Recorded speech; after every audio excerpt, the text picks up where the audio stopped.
आप सभी को इस कार्यक्रम में स्वागत करते हैं और अभिनंदन करते हैं।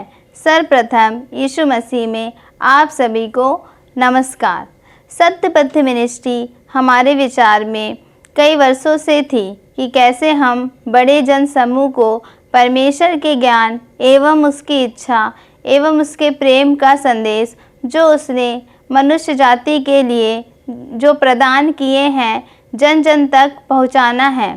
टीवी चैनल एक ऐसा माध्यम है जिसके द्वारा हम इस योजना को सफल रूप दे सकते हैं।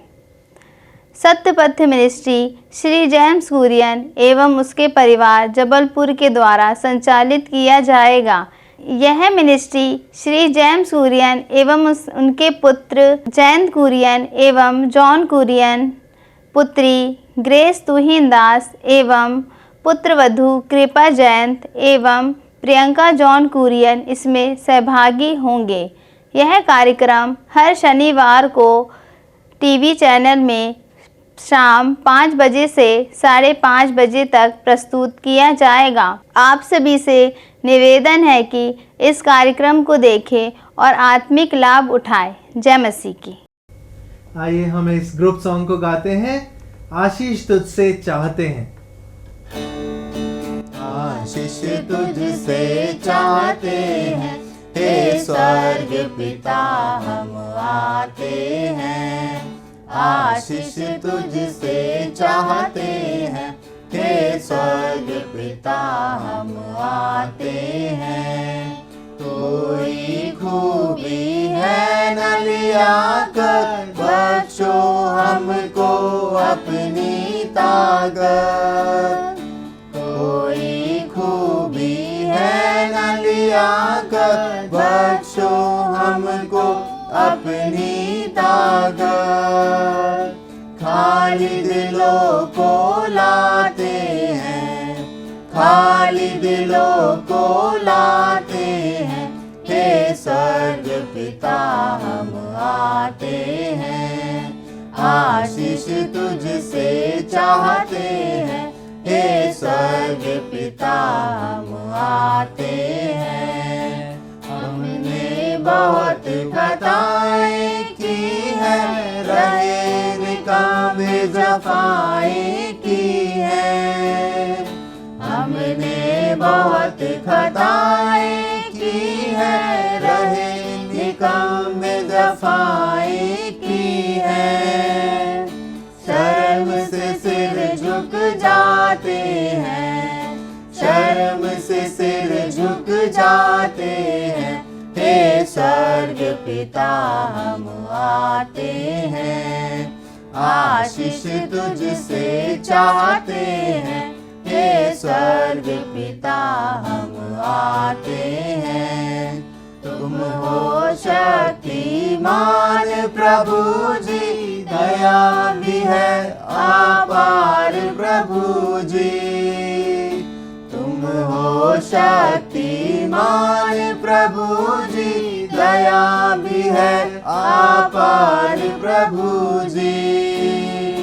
हम दो सनम गाते हैं, हम दो सनम गाते हैं, हे स्वर्ग पिता हम आते हैं।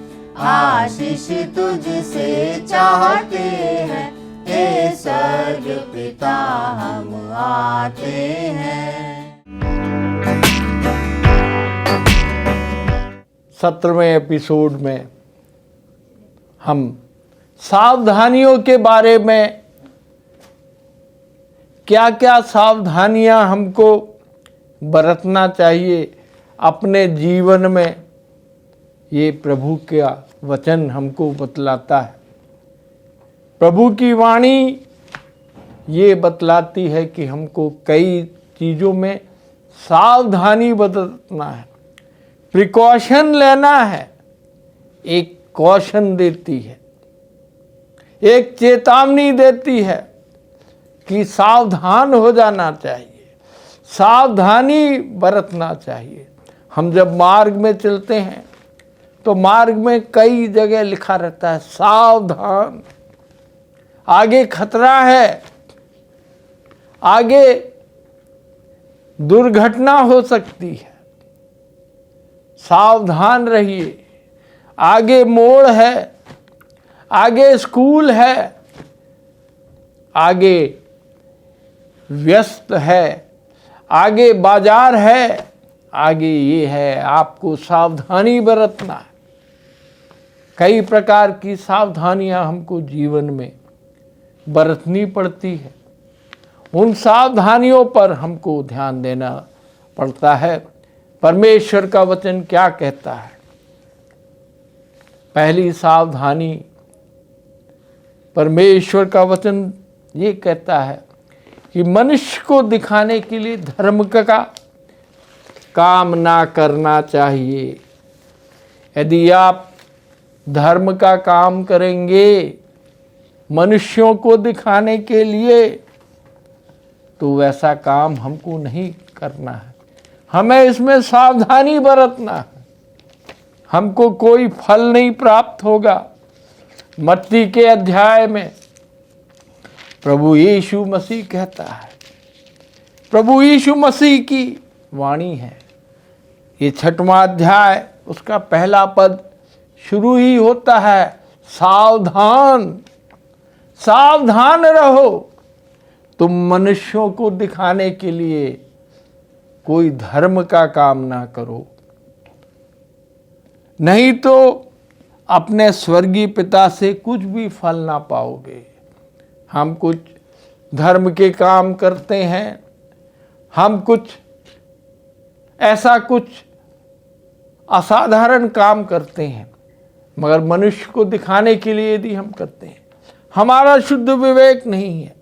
हम चाहते हैं कि दूसरे हमको देखें और हमारी वाहवाही करें, मगर यहाँ पर वो प्रभु यीशु मसीह हम सबों को सावधान करना चाहता है कि मनुष्य को दिखाने के लिए कुछ भी काम नहीं करना है।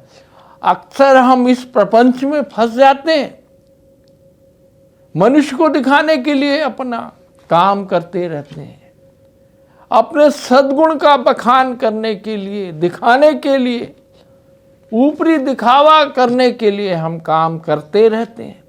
परंतु प्रभु यीशु मसीह का वचन ये कह रहा है कि सावधान हो जाओ, तुम्हें कोई भी फल प्राप्त नहीं होगा।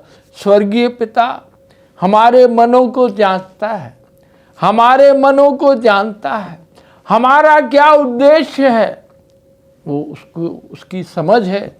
वो अंतर्यामी है, अंतर्ज्ञानी है, उसकी दृष्टि सब में है। वो कहता है, प्रभु यीशु मसीह संसार में रहते हुए कह रहे हैं, सावधान रहो, मनुष्य को दिखाने के लिए कोई धर्म का काम ना करो, कोई फल नहीं प्राप्त होगा। फिर हम और भी मत्ती के अध्याय में ये सब चीज़ें देखते हैं कि कहाँ कहाँ हमको सावधानियां बरतनी। उसके 5वें अध्याय में हम यदि देखें तो 5वें अध्याय के 23वें पद में, यदि तू अपनी भेंट वेदी पर लाए, कोई प्रभु को चढ़ावा दे रहे हो, कुछ भेंट लेके आए हैं वेदी में, उस ऑल्टर में यदि हम कोई भेंट लेके आए हैं तो क्या कहता है 5वें अध्याय का 23वें पद, यदि तू अपनी भेंट वेदी पर लाए और वहां तू स्मरण करे कि तेरे भाई के मन में तेरे लिए कुछ विरोध है। भाई भाई में विरोध है, एक मत नहीं है, वो कुछ बोलता है, दूसरा भाई कुछ बोलता है, तो अपनी भेंट वहीं वेदी के ऊपर छोड़ जा, सामने छोड़ दे। प्रभु यीशु मसीह कहते हैं उस भेंट को वहीं रख दे, उस भेंट को चढ़ाओ नहीं और वहीं छोड़ दे। और क्या करो, और जाकर पहले अपने भाई से मेल मिलाप करो और तब आकर अपनी भेंट चढ़ा। जब तक तू अपनी भेंट चढ़ा और उससे मेल मिलाप कर ले, प्रभु यीशु मसीह यहाँ पर कह रहा है कि यदि आपके मन में आपके भाई के प्रति कोई मन मिटाव है तो आपको मेल मिलाप करना है। मेल मिलाप के लिए अपना प्रयास जारी रखना है। मन मुटाव को लेके आगे बढ़ते नहीं जाना है, मेल मिलाप करना है। प्रभु यीशु मसीह कह रहे हैं कि भेंट को चढ़ाओ नहीं, वहीं छोड़ जाओ। पहले जाके अपने भाई से मेल मिलाप करना है। सावधानी यहाँ बरतनी है। हमको अपनी भेंट को वहीं छोड़ देना है और पहले जाके मेल मिलाप करना है। फिर 25वें पद पे हम आते हैं। यही 5वें अध्याय के 25वें पद में हम प्रभु का एक और वक्तव्य देखते हैं। एक और सावधानी हमको बरतने के लिए हमारा प्रभु यीशु मसीह हमसे कह रहा है, जब तक तू अपने मुद्दई के साथ मार्ग में ही हो, यदि कोई अदालत में कोई केस चल रहा हो, जब तक तू अपने मुद्दई के साथ मार्ग में हो, उससे झटपट मेल मिलाप कर ले। कहीं ऐसा ना हो कि मुद्दई तुझे हाकिम और हाकिम तुझे सिपाही को सौंप दे और तू बंदी गृह में डाल दिया जाए। आपकी स्वतंत्रता छीन सकती है। झटपट मेल मिलाप करने के लिए प्रभु का वचन कह रहा है, झटपट मेल मिलाप करना है। उसको लंबे अंतराल तक रखना नहीं है। यदि हम लंबे अंतराल तक रखेंगे तो कटुता और बढ़ती चली जाएगी। झटपट जाके मेल मिलाप करना है, सावधानी यहां बरतनी। कटुता लंबे समय तक चलती रहेगी, मेल मिलाप को झटपट करना चाहिए। यहाँ पर हम देखते हैं कि प्रभु कहता है कि झगड़ा आपस में वैमनस्य ये स्थायी रूप से नहीं रखना चाहिए। हमको माफ करना चाहिए। हमको एक दूसरे के प्रति मेल मिलाप की व्यवस्था रखना चाहिए। उसमें हमको सावधानी बरतना है। मेल मिलाप की व्यवस्था को प्रभु यीशु मसीह सावधानी रखने को बोलता है। और फिर हम आगे देखते हैं 5वें अध्याय में भी एक और हमको सावधानी करने का आह्वान करता है हमारा प्रभु यीशु मसीह। 5वें अध्याय के 13वें पद में हम आते हैं। मत्ती रचित सुसमाचार उसका 5वां अध्याय और 13वां पद में एक बहुत बड़ी बात लिखी है। प्रभु यीशु मसीह हम सबों से कह रहे हैं, जितने भी लोग इस पृथ्वी में, जितने भी उस पर विश्वास करते हैं, जितनों ने उसको अपना प्रभु ग्रहण किया है, जितने उसकी उपासना करते हैं, वो कहते हैं कि तुम, यहां पर नहीं लिखा कि तुम्हारा परिवार या तुम्हारा चर्च या तुम्हारा सभागृह या जहां पर तुम सब इकट्ठे होते हो, आपका एक अलग ग्रुप है। सब ग्रुप अपने अपने आप को बहुत बड़ा बड़ा समझते हैं कि हम सबसे पवित्र हैं, हम सबसे अच्छे हैं। यहाँ पर प्रभु यीशु मसीह कहता तुम, व्यक्तिगत रूप से आपसे कह रहा है, तुम पृथ्वी के नमक हो। क्या हो? पृथ्वी के नमक हो। नमक क्या करता है? नमक की विशेषता को हम देखेंगे तो क्या करता है? हमारे जीभ के स्वाद को बढ़ाता है। हमारा जीवन ऐसा हो कि सारे संसार का स्वाद बढ़े, सारे संसार के लोग स्वादिष्ट चीजें प्राप्त करें। तुम पृथ्वी के नमक हो। परंतु यदि नमक का स्वाद बिगड़ जाए तो वह किस वस्तु से नमकीन किया जाएगा? फिर वह किसी काम का नहीं। यदि आप में वो नमक के गुण नहीं है, जो बहुत जरासी मात्रा में डालने से आपके जीभ की स्वाद को बदल देता है। तुम पृथ्वी के नमक हो, यदि नमक का स्वाद बिगड़ जाए तो वह किस वस्तु से नमकीन किया जाएगा? वह किसी काम का नहीं, उसको केवल फेंका जा सकता है और कोई काम नहीं होता। बहुत छोटी सी मात्रा में हमको पृथ्वी का स्वाद को बढ़ाना है। प्रभु यीशु चाहता है कि हम सारे विश्वासी लोग इस पृथ्वी के नमक हों। हमको देखकर वो नया स्वाद ले, नया जीवन प्राप्त करें, स्वर्गलोक में जाएं, सबके जीवन में नमक का स्वाद आए। अगली सावधानी हम देखते हैं प्रभु यीशु मसीह ने क्या कहा। 5वां मत्ती रचित सुसमाचार 5वां 6वां 7वां अध्याय यदि हम पढ़ें तो उसमें सब सच्चाई हमको देखने को मिलती है। 5वें अध्याय के 42 पद को हम पढ़ेंगे, उसके पहले उसका 14वां पद भी पढ़ेंगे। मत्ती अध्याय 5 उसका 14वें पद पर भी हम अपना ध्यान लगाएंगे। यहाँ पर प्रभु कहता है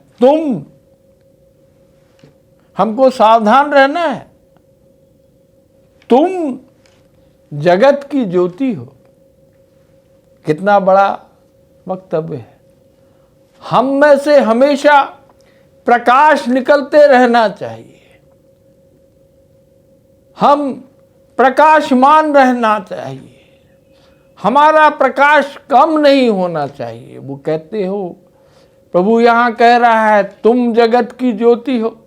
दूसरे आपको देख रहे हैं, दूसरे आपसे शिक्षा ग्रहण कर रहे हैं, दूसरे आपके पथ को देख रहे हैं। जहाँ भी आप जाते हैं वहाँ ज्योति ही ज्योति होती है, क्योंकि आपने प्रभु को पहचाना है, क्योंकि आपने प्रभु पर विश्वास किया है। तुम जगत की ज्योति हो। उस ज्योति को हमको बरकरार रखना है। हमको ये देखना है कि ज्योति का वो जो प्रकाश है वो कभी कम ना हो। तुम जगत की ज्योति हो। जो नगर पहाड़ पर बसा हुआ है वह छिप नहीं सकता। यदि ज्योति जाती है, ऊपर रहती है, वो हमेशा ऊपर रहती है, वो छिपती नहीं है। लोगों को पता चलेगा यदि हमारे अंदर ज्योति है, हम जगत की ज्योति बने रहेंगे, वो हम छिप नहीं सकते। हमारे गुण सभी को दृष्टिगोचर होंगे। तुम जगत की ज्योति हो। और लोग दिया जलाकर पैमाने के नीचे नहीं परंतु दीवट पर रखते हो, तब उस घर में चारों तरफ उजियाला फैल जाता। हमारा उजियाला चारों तरफ फैलना चाहिए। हम जगत की ज्योति हैं। हमसे बहुत कुछ लोग सीखते हैं। हमारा प्रकाश चारों दिशा में फैलना चाहिए। और आगे 16वें पद में कहता है, इसी प्रकार तुम्हारा उजियाला मनुष्यों के सामने चमके। जो उजियाला है चमकना चाहिए, प्रकाश को चमकना चाहिए, कि वे तुम्हारे भले कामों को देखकर, अच्छे कामों को देखकर। आजकल भले काम करने वाले बहुत ही कम हैं।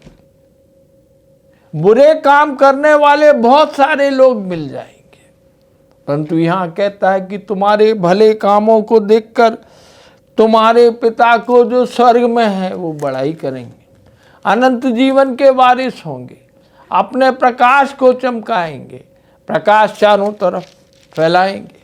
फिर हम और देखते हैं 5वें अध्याय का 42वां पद। प्रभु यीशु मसीह कहते हैं, एक और वक्तव्य देते हैं, एक और सावधानी बरतने को कहते हैं कि जो कोई तुझसे मांगे, जो कोई तुझसे मांगे, फिर भी यहां तुम करके इस शब्द पर जोर दिया गया, जो कोई तुमसे मांगे उसे दे। कितना कठिन काम है आजकल, कोई किसी को देना नहीं चाहता। स्वार्थ से भरा जीवन है, स्वार्थी हो गए हैं, सब कुछ स्वयं स्वयं स्वयं। बाइबल में कोई भी वर्ष हमको देखने को नहीं मिलती जहां पर ये लिखा है कि स्वयं स्वयं स्वयं। यहां पर लिखा है यदि जो कोई तुझसे मांगे उसे देना है हमको।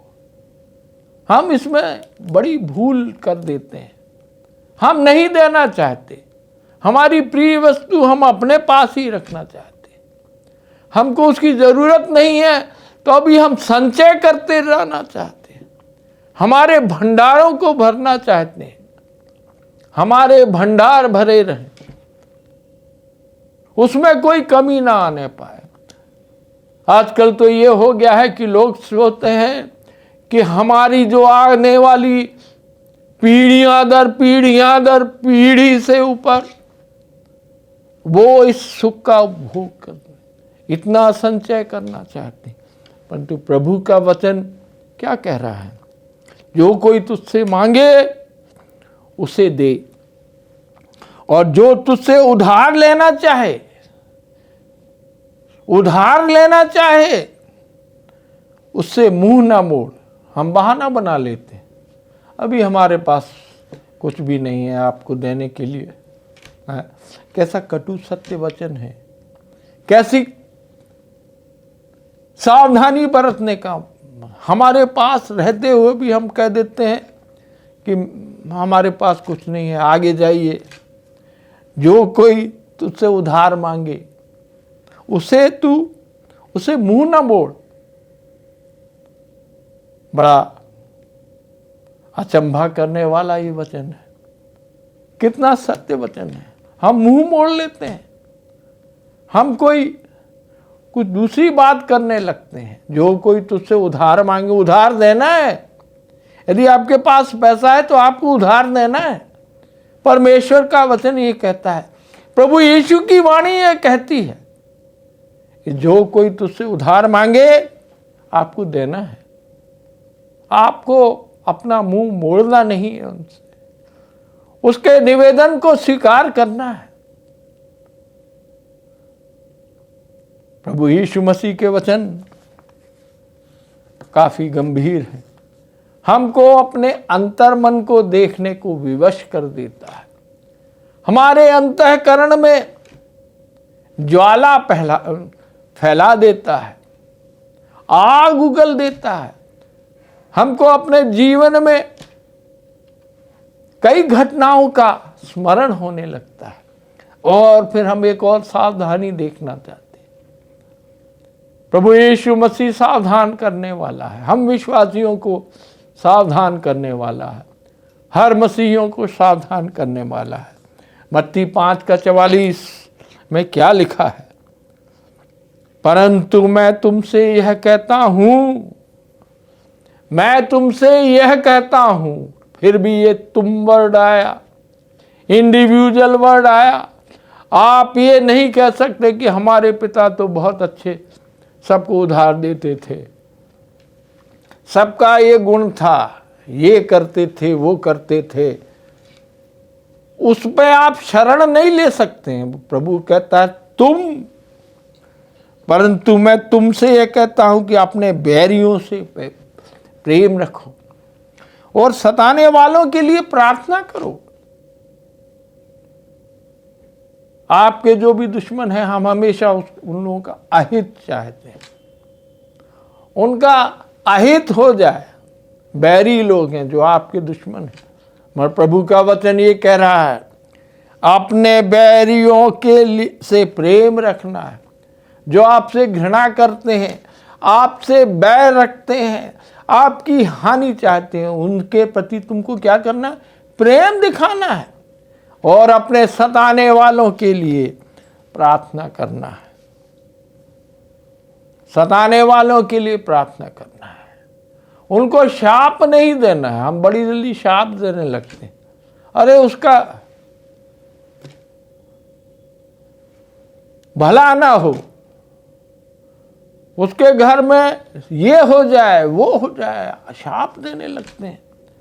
कभी भी वचन देखते हैं हम बाइबल में कि किसी को शाप दे देना। यहाँ पर लिखा है अपने बैरियों को प्रेम करो, अपने सताने वालों के लिए प्रार्थना करो। सच में ये सावधानियां हमको बरतनी है।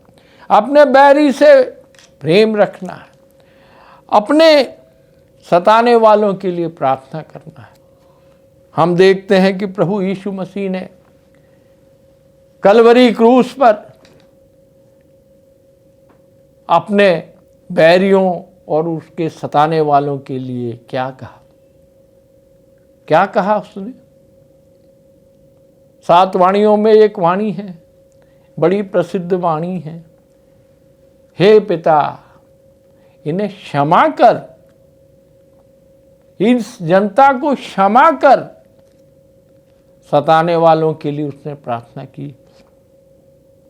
यदि वो प्रार्थना नहीं करता तो क्या हर्ष होता, उस कौम का क्या हर्ष होता। प्रभु यीशु मसीह ने उस क्रूस पर मरते हुए ये प्रार्थना की। उसने कहा, हे पिता तू इन्हें क्षमा कर।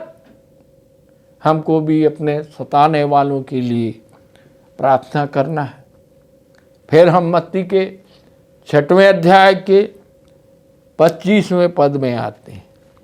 मत्ती अध्याय 6 का 25वें पद में भी प्रभु यीशु मसीह एक और वक्तव्य देते, एक और बात बताते हैं कि हम सावधान रहना है। 25वें पद में, इसलिए मैं ये तुम वर्ड बार बार आता है, वो हमको सोचने के लिए विवश कर देता है। तुम खुद एक व्यक्ति, एक व्यक्तित्व, आप और किसी की शरण में नहीं जा सकते। इसलिए मैं तुमसे कहता हूं, अपने प्राण के लिए ये चिंता ना करना कि हम क्या खाएंगे और क्या पिएंगे। बड़ी अनोखी बात है। भूख सबको लगती है, पेट की अग्नि की ज्वाला सबको लगती है, मगर यहाँ आपका दृष्टिकोण क्या होना चाहिए? हम क्या खाएंगे, क्या पिएंगे? पूरा जीवन उसी में लगा। सुबह क्या खाया, दोपहर को क्या खाया, शाम को क्या खाएंगे, इसी चिंता में लगे रहते हैं। हम क्या खाएंगे, क्या पिएंगे, क्या हम वस्त्र पहनेंगे, क्या भोजन करेंगे। प्रभु का वचन कह रहा है, प्रभु यीशु मसीह कह रहा है, इसकी चिंता ना करना।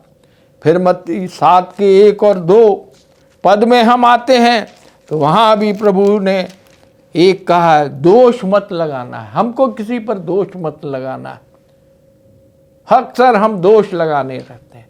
प्रभु इन सब सावधानियां जो उसने हमको बताई हैं वो का हम पालन करें, हमारे जीवन में उसको ग्रहण करें जो सावधानी प्रभु यीशु ने बताई है। आमीन। आइए हम प्रार्थना करते हैं। हे परमेश्वर, आपने जीवन हमें दिया है पिता, उसके लिए धन्यवाद करते हैं। हमको जो वचन दिया गया है पिताजी, वो हम फलवंत कर सके, ऐसे हम आपसे प्रार्थना करते हैं। हम प्रभु यीशु मसीह के प्रेम को चख सके, आपके नाम को ऊंचा कर सके पिता, ऐसे हम आपसे विनती और प्रार्थना करते हैं। आपकी आशीष हम पाए, आपके विश्वास में हम बढ़ते जाए, ऐसे हम विनती और प्रार्थना करते हैं। यीशु मसीह के नाम से मांगते हैं, आमीन।